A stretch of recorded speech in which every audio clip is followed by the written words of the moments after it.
At first glance, it's a simple question of like, what's the threat of AI and deep fakes? And when I thought about that, I was really thinking about the ability to spread misinformation or interfere or influence, right? And then the more I spent thinking about the question, I was like, it's deeper than that. It actually affects my ability to trust. The misinformation, that's just the effect of what these things could have in general. But now I find myself questioning almost everything I see now because I'm trying to figure out myself like, is this real or is this generated? Is it synthetic, manipulated? And I think that's a deeper issue for us. This is KBcast. Are they completely As a cybersecure? primary target for ransomware campaigns, Is that's used to security and point testing and performance and scalability risk and all that? compliance. We can actually automate that. Take that data and use it. Joining me back on the show is Bob Huber, CSO and Head of Research from Tenable, and today we're discussing threat of AI-generated deepfakes in general elections. So Bob, thanks for joining and welcome again. Thank you so much for having me. Now, this is a really big topic, and I was super excited to do this interview. And I'm not just saying that because, AI generated deepfakes are emerging pretty rapidly. So let's sort of maybe start with that first. Like, what is the sort of threat? And I ask that, I know it sounds basic, but maybe people aren't as acutely aware of the threat as perhaps someone like you. Yeah, at first glance, it's a simple question of like, what's the threat of AI and deep fakes? And when I thought about that, I was really thinking about the ability to spread misinformation or interfere or influence, right? You're moving someone possibly to action. And I really thought that was it. And then the more I spent thinking about the question, I was like, it's deeper than that. It actually affects my ability to trust the information I'm receiving. That's what it really comes down to. The misinformation, that's just the effect of what these things could have in general. But now I find myself questioning almost everything I see now because I'm trying to figure out myself like, is this real or is this generated? Is it synthetic, manipulated? And I think that's a deeper issue for us. Yeah, you're right. Now, I'm going to start with something super basic. So, Instagram, there's conversations floating around on, they're like, don't believe everything you see on the internet, which is true. There's certain applications out there where you could make yourself look like a Victoria's Secret model, etc., even if you weren't look like that in reality. So that's the start of to some degree, the deep fake starting to sort of come into social media, for example. But then yesterday, someone sent me a AI generated sort of a video of Joe Biden saying something. And again, it was obviously not real. It definitely looked fake. It didn't look legit or real, but that's just the start of where it's going to get to. So obviously there's there's a spectrum to this and we've seen it creep in over the years, but now it's getting to the stage where, to your point, we don't know what's real, what's fake. How does that sort of look? Are we going to be questioning everything? Are people going to be questioning this interview? Is Bob Huber really Bob Huber? Is that really Chris Green? Who knows? KB, I was just wondering if it was you myself. So I get it. I think when it comes to deep fakes in general, if it's something that like you can see, there's a little bit higher chance that you can actually discern something's not right, like a glitch here, a glitch there. But I think you nailed it. The technology, unfortunately, for generating this has improved over the past few years, that even that's gotten harder to discern. That's my concern. Even somebody who's a security and risk management professional, it's difficult for me to discern that, right? So unless it's just blatantly obvious, but if you're taking real clips and slightly manipulating them, that becomes, I think, a challenge for most folks in the audience. And I would hope technology companies would actually start building something in that makes it easy to identify this stuff, but that only goes so far. So, for instance, if it's a robocall related to an election, that's not going through a social media platform or any type of filtering software. That's coming straight to you. And now you don't even have anything to see. So I think it would be even harder, if you had a robocall coming in that was some type of deep fake. It'd be really hard to discern that, in my opinion.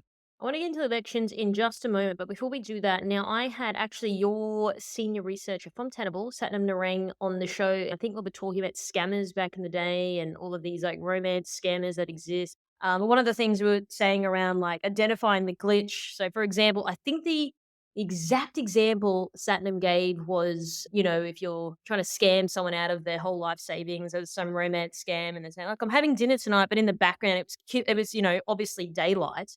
It's a very big glitch in sort of the story, but those things are more obvious and more apparent. But as you sort of were saying, it's going to get harder. So then what does that sort of mean? Are we going to be questioning everything? Doesn't it become exhausting? Like, how does that look though long term? What does that mean for sort of social media giants then as well, Facebook and friends? Like, are they going to be accountable? But then they say, no, we're not accountable. Like, I know there's a lot of questions in there. I just think it's a big topic and I don't really know if people really have the right answers for this. Hoping you do. Yeah, I would agree with that. I think, well, first of all, anything you come into as far as information, you bring your own bias. And unfortunately now, there's enough sources of information out there that I can pretty much filter down the only things I'm interested in. So, if something that's manipulated or synthetic or deep fake aligns to my bias or my interests, I'm probably not going to pay attention as closely, right? Because I already consider that probably a trusted source of information for myself. It aligns to the messaging that I would hope to see or expect to see. So I think I'm not going to question it as much.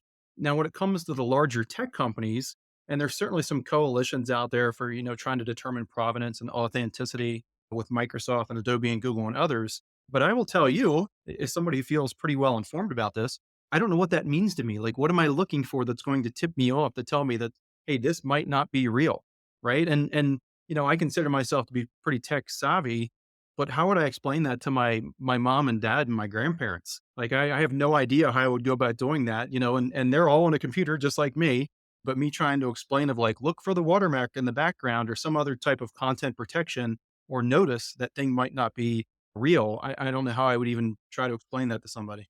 What are we looking for at the moment? So if you're scrolling through social media, how would you delineate between, oh, that's clearly fabricated, there's no that's real, or you're saying you really can't at this stage? Yeah, I think that's the issue. Like I know Meta, they had some technology out there, CrowdTangle at one point that was, attempting to identify this type of technology and there'd be some notification. They've since switched the technology they're using. And to be honest with you, I don't know what that new technology looks like or how it's going to appear in front of me so I can discern whether this is legitimate content or not. And now really that's like the what I call the coalition of the willing, like people who are actually attempting to identify this and relay that to their viewership and their users. That's not the majority of organizations, right? Because there's a cost to do that. That's a cost to business to try and identify this content, tip off users, or provide some notification or watermarks. So I think that becomes difficult. And then certainly on the social media side, I think where it becomes difficult is if you have, and I'm air quoting here, trusted sources of information, whatever that means to you, there's some assumption, at least on my part, that hey, they've corroborated the information, right? It's verifiable. I can follow sources. I think by and large, most there's a vast number of people that don't do that anymore. As the information comes, there's a certain implicit assumption of trust of the information, and they don't go and look for the links to click on to verify the reporting of the information or where it came from. So I think it gets harder, and certainly in the social media realm, and certainly they're all snackable or bite size, so they're not like really detailed long articles that you would expect to see significant research into. So it's like I'm scrolling the screen and boom, one story, two story, three stories in a matter of minutes. I think the general population isn't going to try and verify whether that's legitimate content or not, unfortunately. Yeah, and that's where information warfare, for example, can get really dangerous. Because if you're saying, oh, the sky's red, and then all of a sudden you keep seeing, a million people on X or wherever saying the sky is red, you then start to believe it because other people are then saying it and you already sort of believe it and then it reinforces it. So it's a bit of a slippery slope. Wouldn't you agree? Oh, absolutely. So what you're doing for corroboration now is like, is this true? You're waiting for like the likes on the social media platform, like the thumbs up of like, yes, I agree. Yes, I agree. For a bunch of other people who actually don't know whether the content's real or not. But it's a snowball effect, right? If you have enough people doing that, then you're more likely to believe like, hey, there's a million comments. They all seem favorable to whatever the content is, or they've given the thumbs up. That in itself becomes the story. Absolutely. I think I've spoken this on the show before. So there was some study done in Times Square in New York, and then just one person stood up, started looking at nothing, and then two people, and then three, and then 10, and 50 people were just looking at nothing. Because, like, they just followed what the other person was doing. We are herd sort of people. We like to do what other people do. Makes sense, right?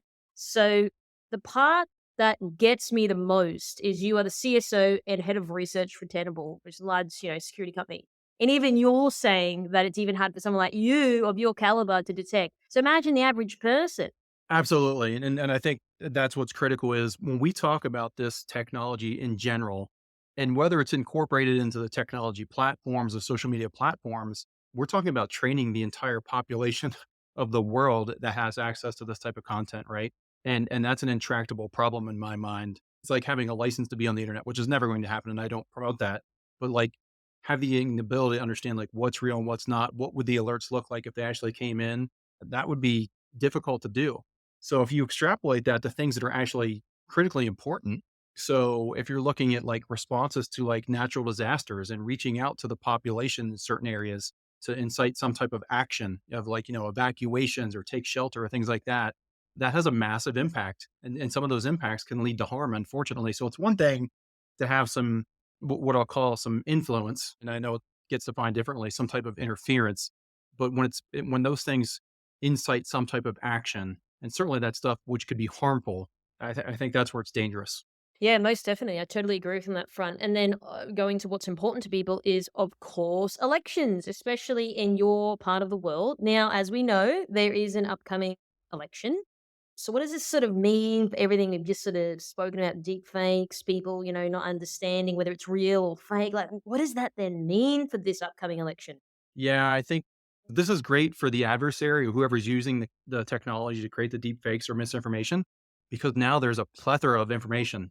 Having just recently been down there and here in the States as we come up with election cycles, there is no shortage of information about candidates and elections and all kinds of information on just a nonstop basis, right? So I'm faced with it constantly.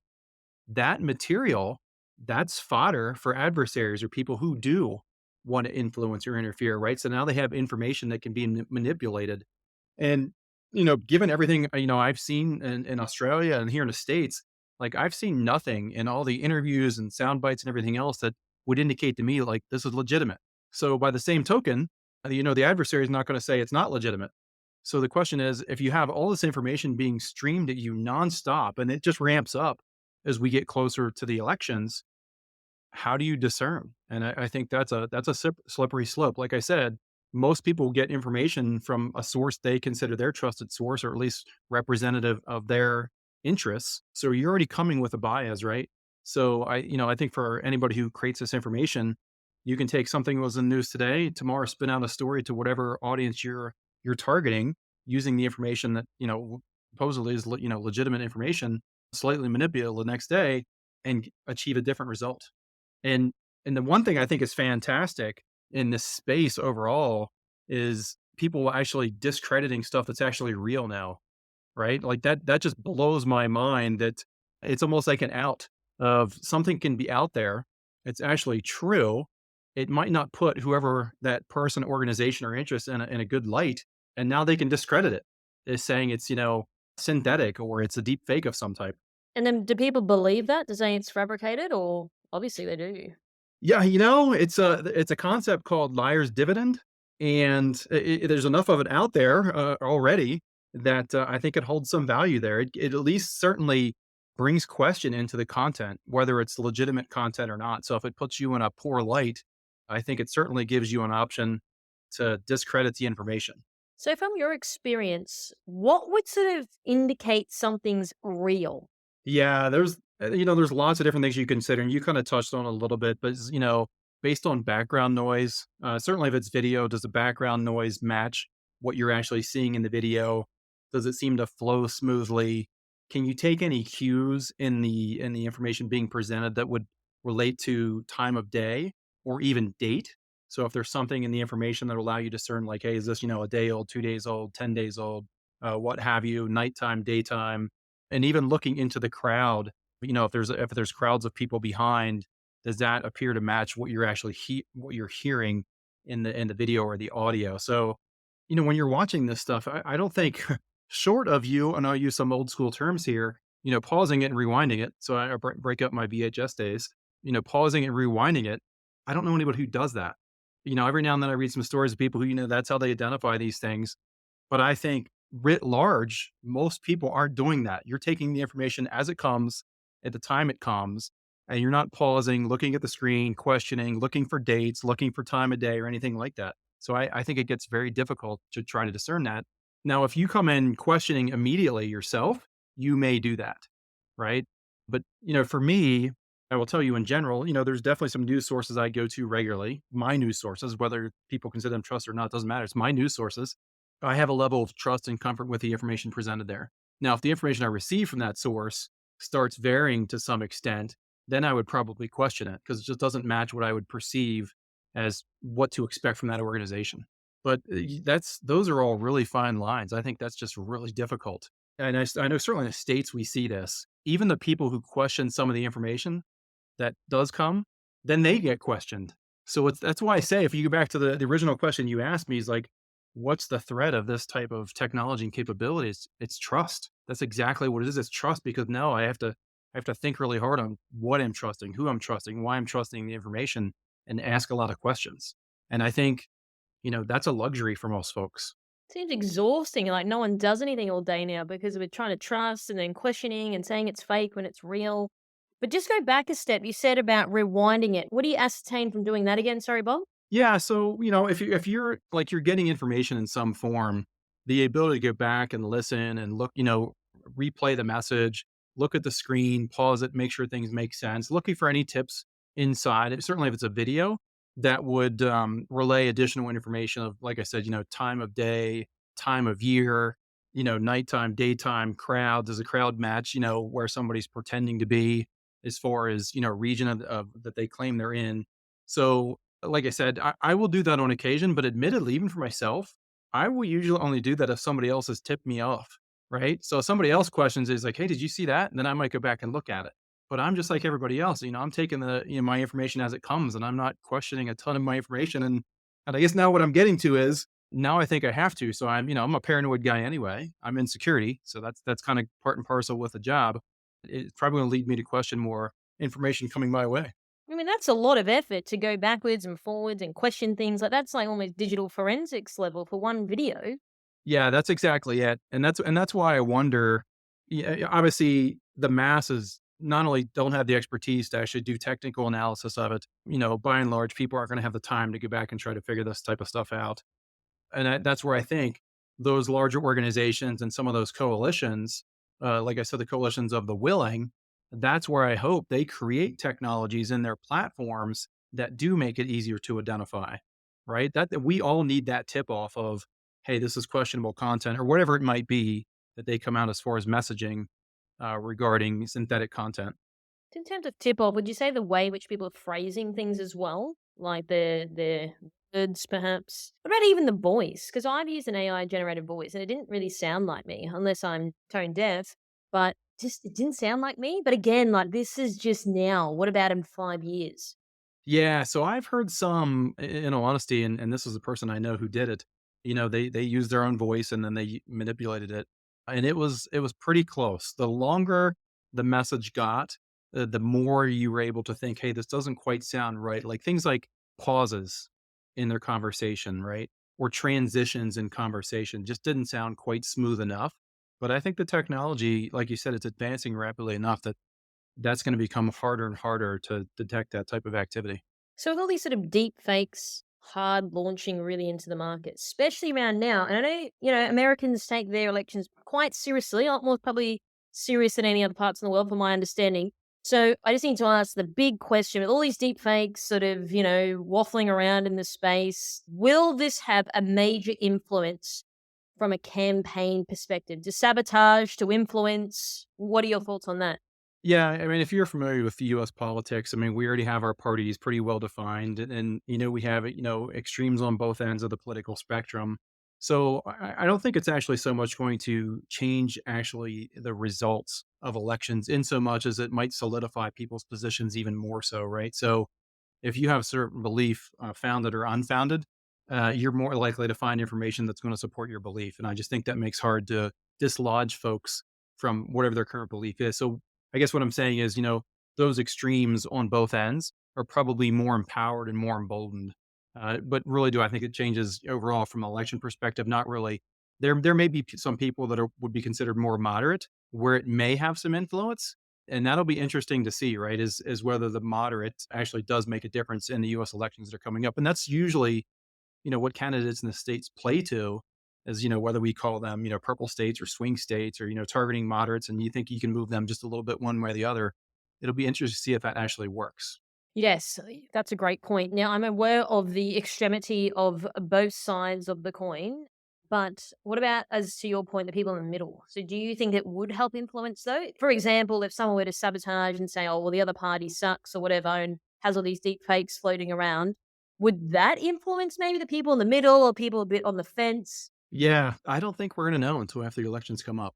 I think it's going to be really too hard to tell, just given all the information that's available out there of whether that actually does affect in significant numbers to make a difference. So, unfortunately, I think we're going to have some hindsight come after November of this year. But I think predicting that prior, and of course, there's always polls and surveys that have been going on for quite some time already. I haven't heard as of yet any significant movements of those voters at this point. And do you think there will be more sabotaging going on in terms of, okay, let's create these deep fakes to make it look like the other party is a lot worse, or we're trying to bolster what we're doing to influence these middle of the road people in terms of how they sit. So do you envision that will be part of the maybe a more plan, a strategic plan that's maybe underlining? Yeah, it's possible, something like that were unearthed, the connotations of that would be pretty received pretty poorly. So, and then now you're talking about like serious, influence or interference in elections. I think the problem though is anybody can create this content. So it doesn't have to be done by a particular party per se. It can be done by anybody. So even small ideologists or others who have a certain belief that aren't even mainstream organizations, from a numbers perspective, I think they'll have the ability to create some of that misinformation that may affect some outcomes. And certainly, and I do believe probably even more so, the more local it becomes, the more likely that is, right? Because I think those people have more skin in the game as far as the information they want to present. Because I'll tell you right now, like personally, a lot of the information here in my local community actually does come through Facebook, right? There's just a lot of the groups organized there, and then you have to discern, like, whether you believe that content or not, and trying to prove, if is it accurate information. I think at the local level that becomes very difficult. So how do we sort of tell people, hey, what you're looking at online may be fake, may be fabricated, may not be real? Like how do we even get to that stage where we're telling people that? And now just even going back before, you're saying like rewinding stuff and looking at if it's true and looking at the setting, like all that takes a lot of computational power to even do that part. Even getting to that, we got to get people there first to even get to that part. Yeah, yeah. So I think, as I mentioned before, when big tech and some of the coalitions that are out there are trying to figure out how to address this, like even for me, I couldn't tell you across all the different platforms what their notifications and warnings looked like. So I couldn't even tell friends like, look for the following things. Like I don't have that yet.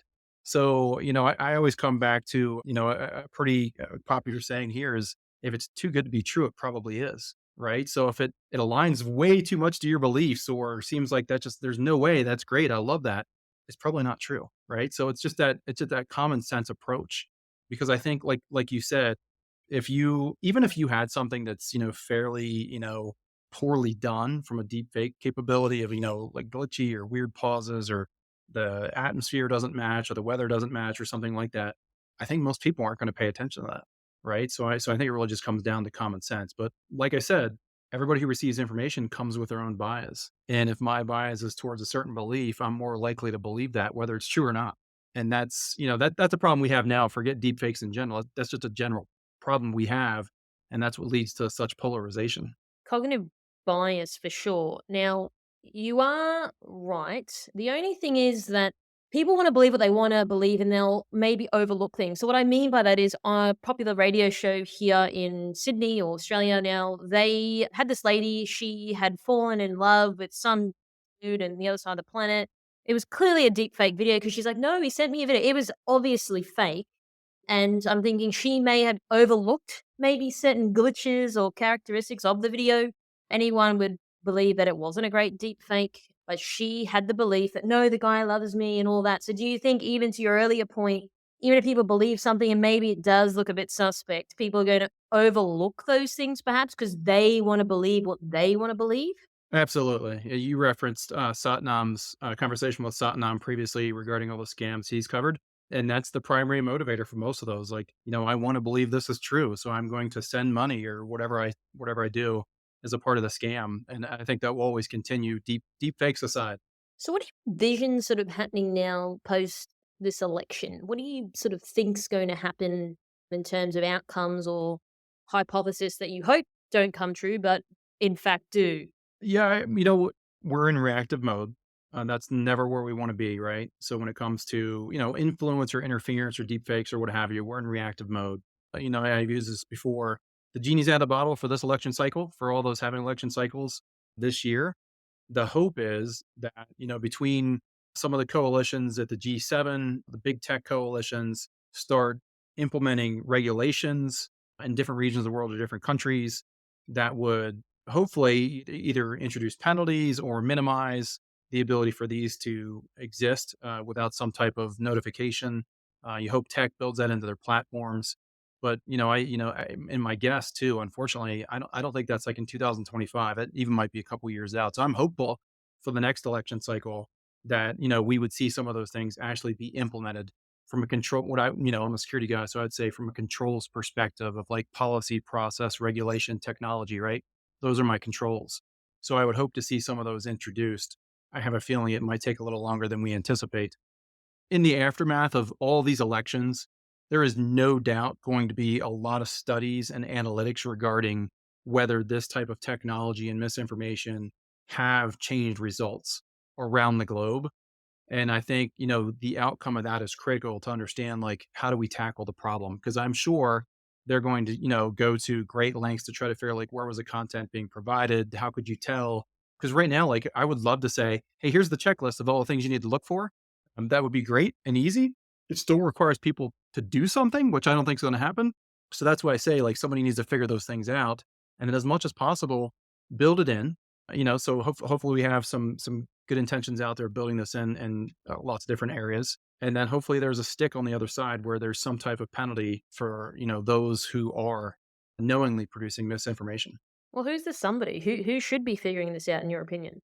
I do believe the approach that we're seeing now of, whether that's the G7 or some other consortium of organizations around the world, you have to establish like some type of international norms. So whether it's that group of countries or someone else, I don't know, but it's almost like, we have, I'm air quoting here, international cyber norms, if you will. And I guess that's arguable, but I think we're going to have norms developed. So that's going to come in the forms of regulations and policies around the globe. So I think government does have a role to play in this. I think technology providers do as well, just like they do for now for privacy and security, right? It's not wholly different from privacy and security around the world, right? There's governments and regions have stepped in and created policies and regulations and acts to address it. And they, big tech has also stepped up and done some of that as well. So, as much as I hate to say it, that's the best hope I think we have.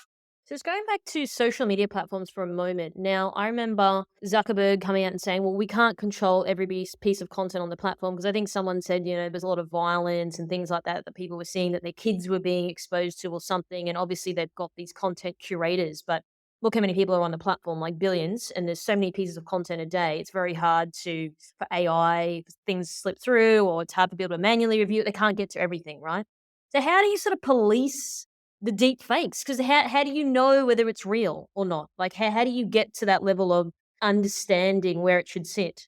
Yeah. So, I mean, the only way that can scale is via technology, right? So, there's lots of technology companies have organizations that do attempt to go and police this type of information, but just the volume of it has to be implemented in technology to address the bulk of the issues.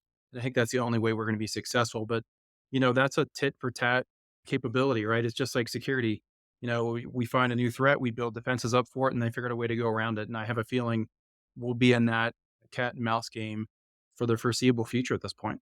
Like, I don't know that there is no end stage where you win, right? It's just going to become commonly understood that it's out there, and hopefully we have better indicators to identify where this information is, and certainly for the layperson, understanding how we would identify, information that may not be fully accurate. Some education will have to take place for folks to understand, like, hey, this may or may not be, factual information or maybe synthetic or manipulated. That does make sense. The only part of it that I'm looking at now is, people are going to come out and saying, "Oh, we need user awareness again. We're going to go back to that headspace around, oh, it's on the user." But if we look at user, security awareness, like people can't even do the basic clicking on a link, and now we're asking people to become digital forensics and analyze a video to the nth degree to decide whether it's true or not. Like, I just don't think that's going to happen. No, it's not. It's just like any other awareness messenger campaign that comes out regarding anything, and certainly stuff that comes from the government as well. you're going to have that percentage that heed whatever the awareness is and those that don't. And you just made a great point. So if, when it comes to security awareness and training, if I had to conduct a cyber phishing exercise, I know 10 to 12% of people is average click rate. So 10 to 12% will click it. That means they're probably going to get compromised. And that's an organization that actually specifically train for it, probably on a regular basis. So now you're talking about something that, training is probably going to be a lot less, and there's no testing of it. I would expect the rates of folks who are able to do stuff like that as a very small number. And that's why I say, like, we've got to look just for scaling for governments and technology companies to step into the fray. Absolutely. And look, very soon we'll see that campaign coming out around, the user awareness. I just don't see that happening. You're talking about everyday people. They're not working in organizations. So it's going to be very hard for people to understand perhaps the techniques and have the knowledge to be able to do that. Basically, what I was saying is, like, government and big tech. I don't know about you, but I know quite a few people that don't trust either of those organizations. So I'm not sure how successful that will be. Well, you're talking about deploying a potential deep fake video on a potential social media platform that people don't trust anyway. So, what is this sort of like? Where do we go from here? So, obviously, I know there's not a silver bullet to this, but what can people sort of do in the interim? Like, how can we start to understand that this is here?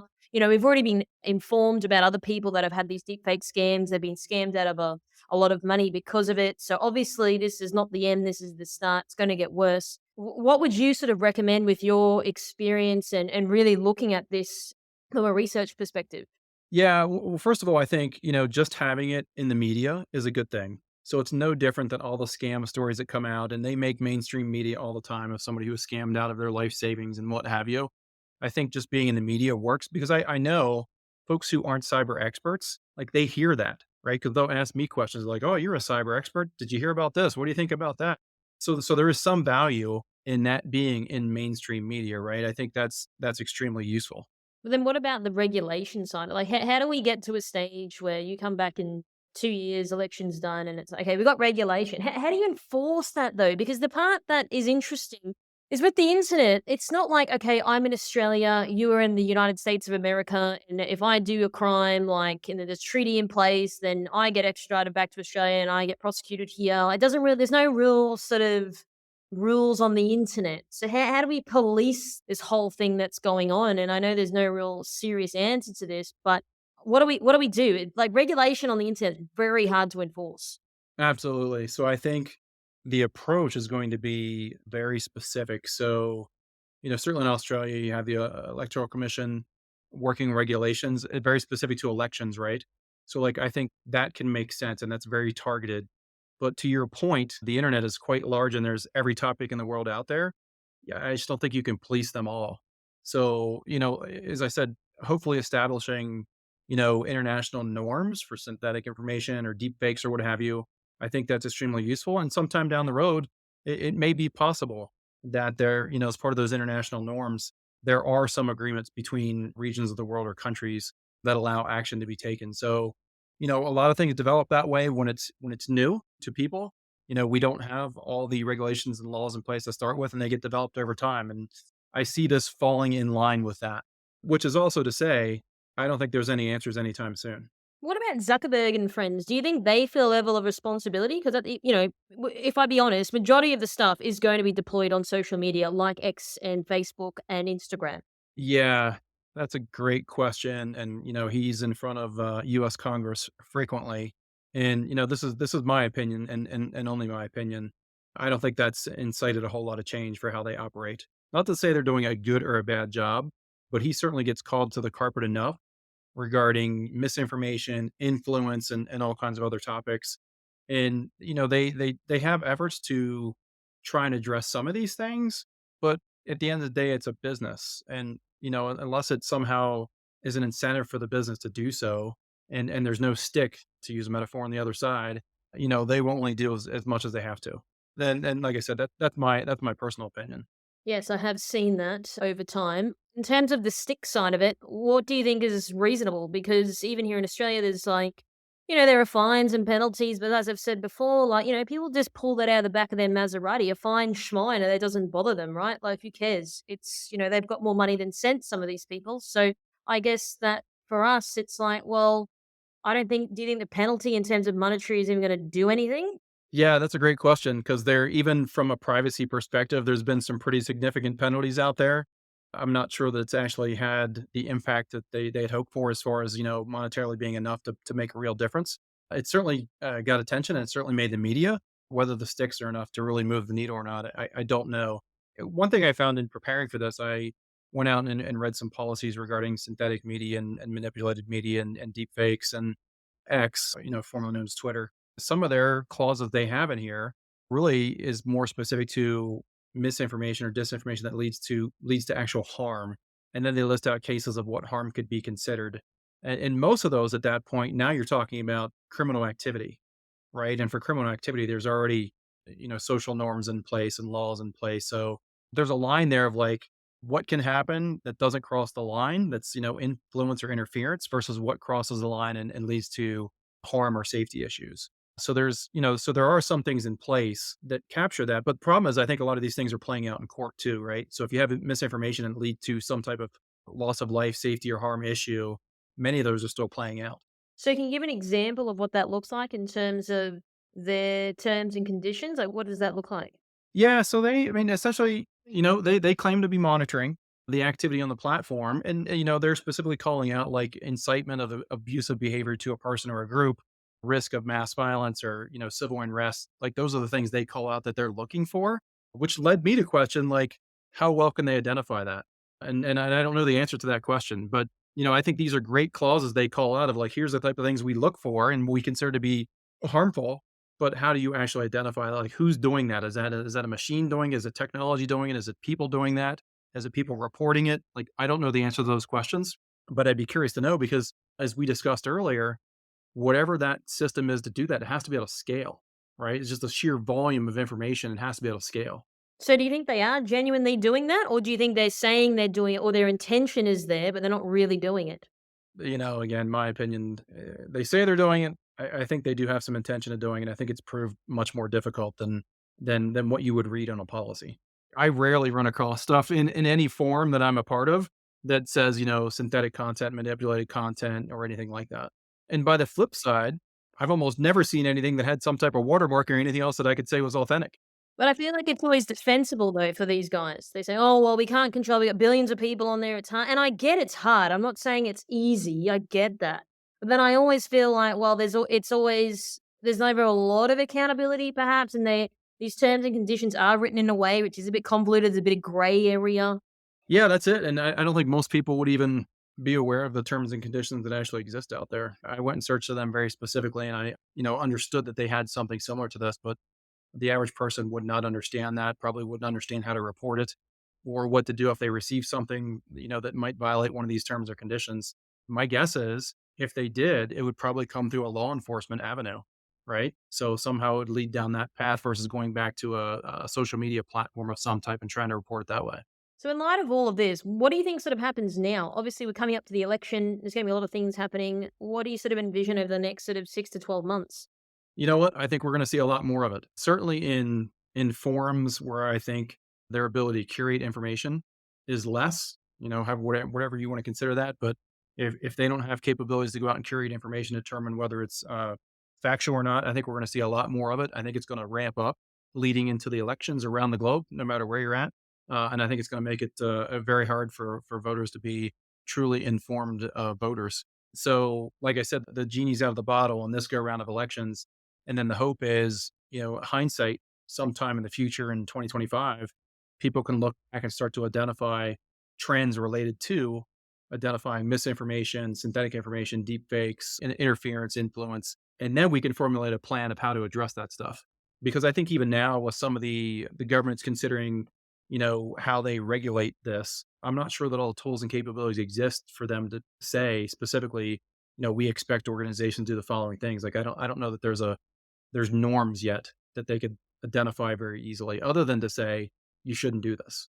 Do you think as well that because of all the stuff you just listed out, we're going to see more polarization? Because it's like, hey, I saw this video about you guys complaining about our party and vice versa. And will we see more of that then, that sort of then transact into more physical crime and people, you know, getting really outraged that I've seen in even the last election. Like, are we going to see more of that?